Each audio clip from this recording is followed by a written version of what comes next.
Welcome to Dark Block's Diary. I'm David. And I'm Sarah. We're not experts. We're not child psychologists or game developers. We're just parents. And like a lot of you listening, we're trying to navigate a world that feels completely foreign to us. A world our kids are living in for hours every single day.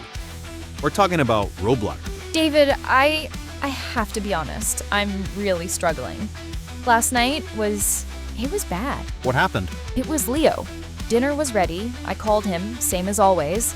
Nothing. I went to his room and he had his headphones on, just staring at the screen, clicking away.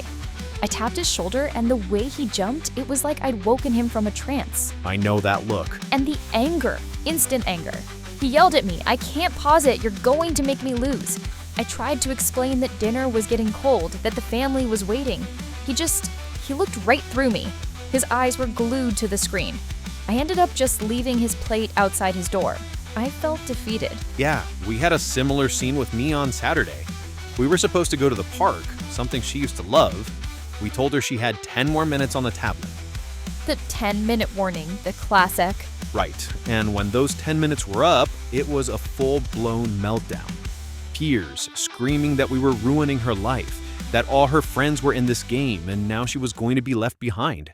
It's like her entire social world exists inside that game. And asking her to leave it is like asking her to leave a party where she's a guest of honor. That's what's so hard to understand, the intensity of it. It's not just a game, is it? It feels like something much bigger.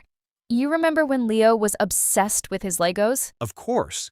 He'd spend hours on the floor, building these incredible, intricate starships.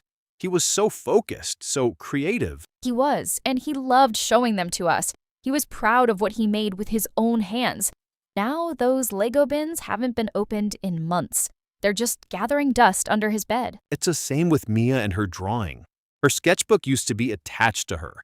She drew everything, these amazing little characters and worlds. Now, the only art she's interested in is designing her avatar's outfit in Roblox. Right, the avatar. That's another thing. The bike we got Leo for his birthday, it's been ridden twice. The basketball hoop in the driveway is rusting. All the things we thought would be part of his childhood, the things that were part of our childhoods, they can't compete. They can't, and it feels like a loss. I know that sounds dramatic, but it does.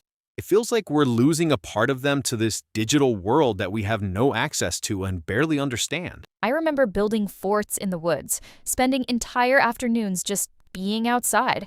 We'd come home when the streetlights came on, covered in mud and scrapes. Our parents barely saw us. Now I feel like I have to literally drag Leo outside. And even then, his mind is still on the game, talking about what he's going to do in Roblox when he gets back inside. Oh, absolutely. The woods behind my house were my kingdom. We had secret paths, a rope swing over the creek. We had a whole world we created ourselves with our own hands and our imaginations. And you're right, it's a different kind of creation than what they're doing in Roblox. It's not as tangible. So what is it? What's the magic? What makes this one platform so all-consuming? I tried to figure it out. I sat with Leo one day and asked him to show me. And the first thing I realized is that it's not a game.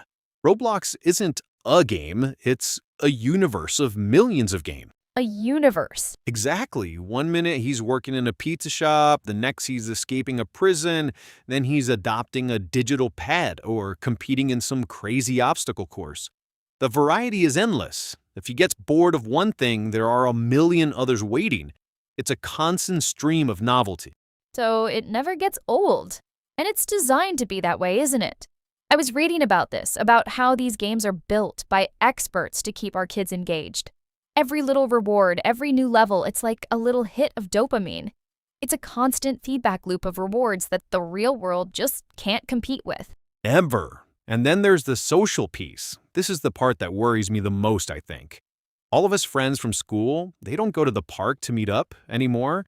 They coordinate online to meet in a specific Roblox game. Their entire social life is happening on that platform. So when we tell him to get off, we're not just telling him to stop playing a game. We're telling him to leave his friends. Precisely. And we're making him the kid who isn't there, who misses the inside jokes that happen in the game, who doesn't know about the new cool item everyone got. It's an incredible amount of social pressure for a 10-year-old. And then there's the money. The Robux. Mia is constantly asking for Robux. It's for a new hairstyle, a special pet, a faster car in some game. It feels like it's designed to make them feel inadequate if they don't have the latest digital thing. It's virtual consumerism, and it's being marketed directly to our kids. They're learning to value things that aren't real and to measure their status by what they own in a game. That is deeply unsettling to me. So, what do we do, David? I feel so lost. We've tried setting time limits on the Screen Time app. Which, as we've established, leads to a fight almost every single night. It turns our home, which should be a safe and happy place, into a battleground. It does, and I hate being the bad guy. I hate being the clock watcher, the fun police. Part of me starts to wonder, am I overreacting? All his friends are doing it. Am I being a dinosaur trying to force him into a childhood that just doesn't exist anymore? I have that thought at least once a day.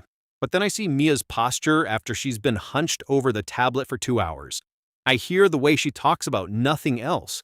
And I think, no, my gut is telling me this isn't healthy. My gut tells me the same thing. But my gut doesn't offer a solution. Do we take it away completely? Can you imagine the fallout from that?